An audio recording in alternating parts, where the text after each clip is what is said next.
जय मसीह के मित्रों।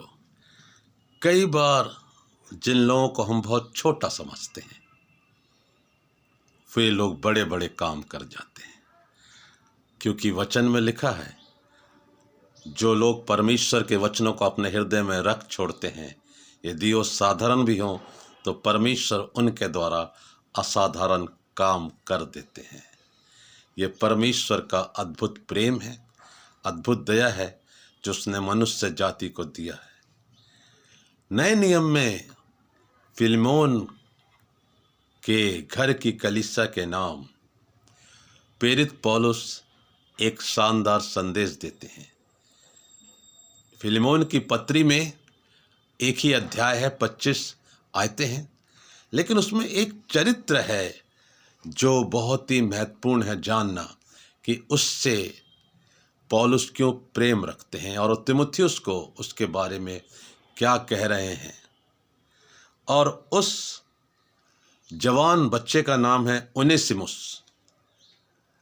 उनेसिमुस के लिए 10वें पद में पौलुस कह रहे हैं कि वह मुझसे मेरी कैद में जन्मा है। अर्थात पौलुस जब जेल खाने में हैं, सुसमाचार प्रचार के द्वारा उन्होंने इस जवान बच्चे को बचाया है, उसे मसीह की शिक्षा दी है और तैयार किया है कि यह जो बच्चा है वो एक उत्तम मसीही गवाह बन सके। और पौलुस जब जेल खाने में थे, कैद में भी थे, तो पत्रियां लिख रहे थे, जैसे फिलिपियों की पत्री उन्होंने जेल खाने से लिखी और उन वचनों के द्वारा बहुत से लोग बचाए गए। उसकी शिक्षाओं के द्वारा बहुत से लोगों ने अपना जीवन प्रभु को दिया और प्रभु के कार्य के लिए तैयार हुए। उनमें से एक इसी प्रकार उदाहरण उनेसिमुस का है।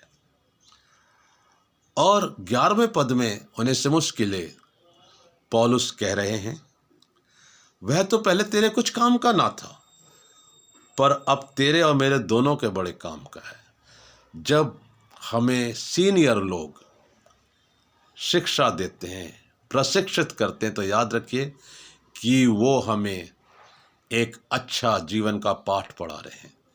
वो हमें किसी बड़े कार्य के लिए प्रशिक्षित कर रहे हैं, हमें एक अच्छा अगुवा बनाना चाह रहे हैं। और उनका वो प्रयास जब सफल होता है तो वो परमेश्वर पिता को धन्यवाद देकर आनंदित होते हैं। तो पौलुस उनेसिमुस के लिए तीमुथियुस से लिखते हैं, उसी को अर्थात जो मेरे हृदय का टुकड़ा है मैंने तेरे पास लौटा दिया है। मैं उसे अपने पास रखना चाहता था, पौलुस कह रहे हैं, क्योंकि वो मेरी ओर से कैद में जो सुसमाचार का कारण है मेरी सेवा करे। लेकिन पौलुस ने इस बात को बड़े आनंद से कहा कि अगर वो तेरे साथ रहेगा तो सेवा के कार्य में आगे बढ़ पाएगा। आज सीनियर अगुओं के लिए ज़रूरी है कि वो नए अगुवे तैयार करें और नए अगुवे सीनियर से सीखें नम्रता के साथ, जैसे उनेसिमुस ने सीखा। उसने पौलुस को अपना आत्मिक पिता माना। हमें ऐसे बहुत से आत्मिक पिता मिलते हैं और आत्मिक पिताओं को आत्मिक बच्चे मिलते हैं और वे लोग परमेश्वर की महिमा के लिए, सुसंदेश के प्रचार के लिए तैयार किए जाते हैं। और पौलुस एक और बात कह रहे हैं, मैं चाहता हूं कि वो सदैव तेरे पास रहे, निकट रहे, अपने भाई के समान उसे अपने साथ रखना, क्योंकि वो भी प्रभु के कार्य के लिए सहकर्मी है।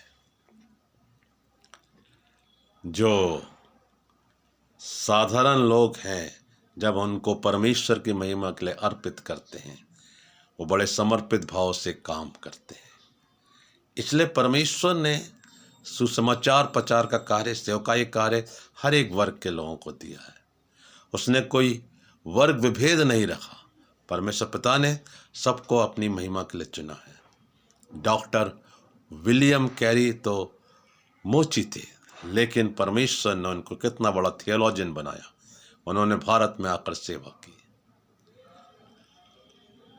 जो अब्राहम लिंकन थे वो एक किसान के बेटे थे, बहुत ही अत्यंत साधारण परिवार के, लेकिन वो अमेरिका के राष्ट्रपति बने। उनकी लगन थी, उनका उत्साह था, परमेश्वर के प्रति उनका भय था। परमेश्वर ने उन्हें बुद्धि और ज्ञान से परिपूर्ण किया और वो उस बड़े पद तक पहुँचे। और वो रोज़ अपने जीवन में पवित्र धर्मशास्त्र का अध्ययन करते थे और परमेश्वर से प्रार्थना करके वो देश का निर्णय लेते थे।